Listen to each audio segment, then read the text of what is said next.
Welcome, people of the World Wide Web. So it's Cypher Sigma here. It's a Sunday, and yes, this is a double bill. So I've managed. I didn't see the two movies back to back, but obviously, as you would have seen yesterday, I saw, or yesterday's movie review was of F1, and today it is Megan 2.0. Yes, this is the follow-up to 2022, which I think I did review on this channel. So it's quite a. I think this and Mission Impossible are the first kind of franchises that I've actually managed to review multiple films on this channel. Yeah, this is the sequel to the 2022. As I said, it is 2 hours long. It is from the same director, so Gerard Johnstone. He comes back, he does writing and he does directing for this. We have quite several returning cast members. So Alison Williams as Gemma, she returns, the main creator of Megan. And Violet McGaw as Caddy, as the young girl, who is obviously what Megan was trying to protect in the first one. And then we have Jenna Davis and Amelie Donald, respectively, as Megan as the voice and the body double. And then we have new Ivana Sakona, if I pronounce that right, as Amelia, as this new kind of android. And then we have Astaroth Afare as Christiane. Pardon me, and I'll explain why it's a bit of funny pronunciation on his name. And Jermaine Clement as Alton Appleton for a small role in this. And then there are a few other returning cast members. So yes. Okay. Right, so this movie, if you don't know, essentially this is a follow-up to the previous one. You basically have a new rogue AI called Amelia on the loose. She basically is loosely created from the design of Megan and is basically on a hunt to kind of destroy everybody related to Megan, and there is kind of another ulterior motive. This is where you find out Megan's alive, surprise, surprise, and then she's kind of rebuilt to defend the two main characters against this new Amelia, with some twists and turns in there. I did enjoy it. There is a kind of montage at the end and stuff of dancing, but nothing, you know, once the film ends and the credits start rolling, you can stay and watch them if you want, but you don't need to. So we will put the spoiler warning up and we will get into this movie. So yes, so this movie starts with the US government in league with, I think it is the Saudi government. They basically have this operation. They have loaned this agent on. She is taken in. She is shot, not realizing she's a robot. She escapes and then basically goes on a killing spree, which is quite spectacular, until she finds the scientist that she's meant to be. This is where the US government are, look, this is this shows how great our service is. And then you hear a gun go off and you realize that she's gone rogue. She's killed this agent, she's killed this scientist, taken the gas that he's done, and basically goes rogue. This causes the government to be in a kind of frantic, and then you kind of don't see them for a little bit of the movie. This then goes back to the original characters of Gemma and Caddy. Caddy is having a therapist explaining like all the stuff she's dealing with, and kind of recaps what has happened. So her mum, so to speak, Gemma, is basically after the AI stuff that she got in trouble with. She's then kind of renovated and kind of being about AI should have better restrictions, and she's very much against it. But she's got this new house and this new boyfriend who's kind of in league, helps out with that stuff. They're both non-profit, but they have their own. She has her own lab in the basement where they're still trying to create stuff, but kind of to work with. And obviously, everything isn't quite going smoothly, as there are a lot of things that keep going wrong. Gemma is very distracted from her normal life and her business, and to be with kind of the politics side of things. So there's two kind of big jobs she kind of has.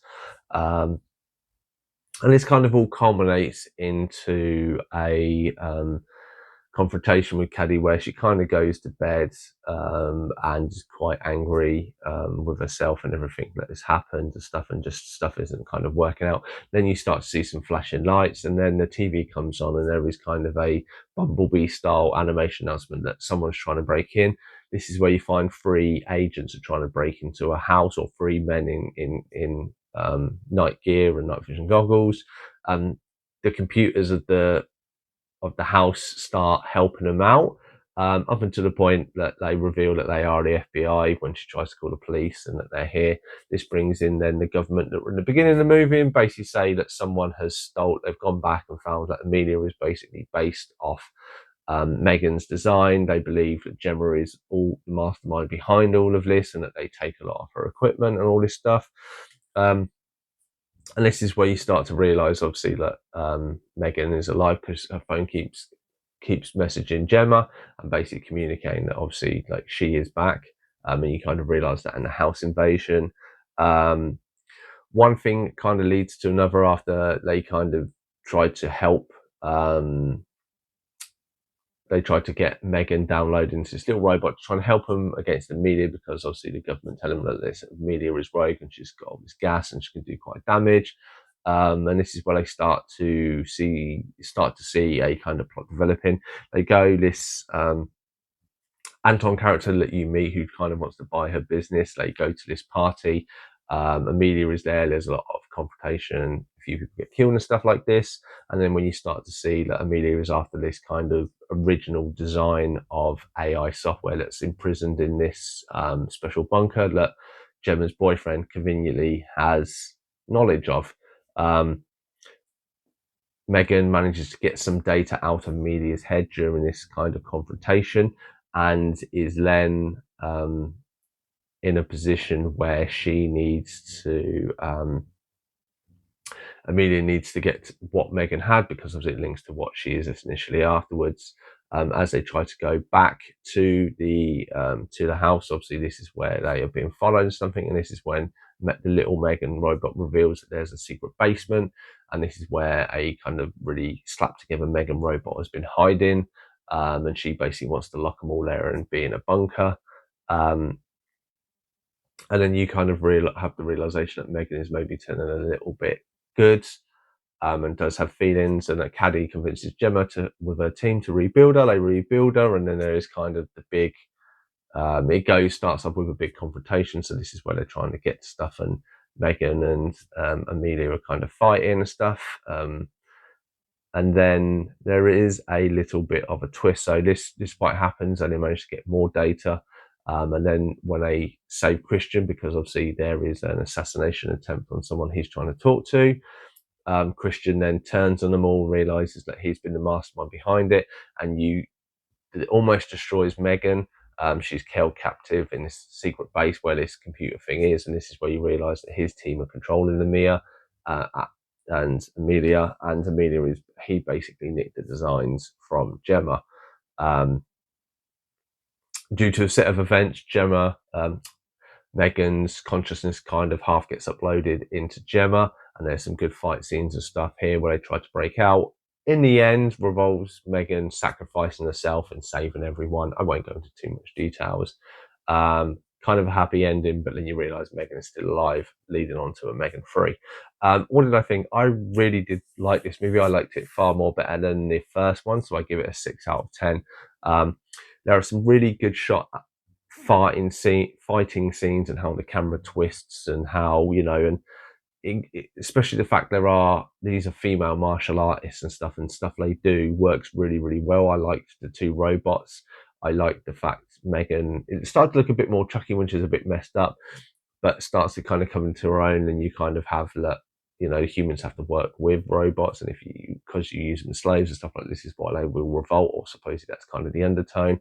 And that this, obviously, Christiane, this evil kind of mastermind, so to speak, who's kind of a geek, he gets his kind of own his comeuppance, so to speak, and obviously he's basically harboring the evil computer genius of the world.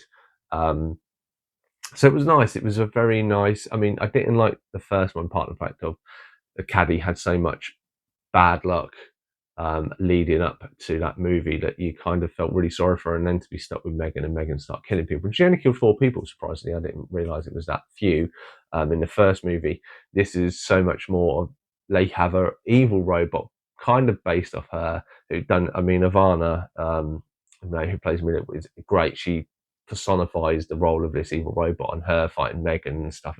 That all worked really well. It was a really good character introduction of a new character, but then to twist Meghan to go from kind of the bad guy to actually kind of a good guy, and it's kind of a twist and arc, and I'm really intrigued. I really hope they do a Meghan 3, and obviously with the E in Meghan, it's quite easy to do, and to see where they go. As I said, I far enjoyed it more than the first one.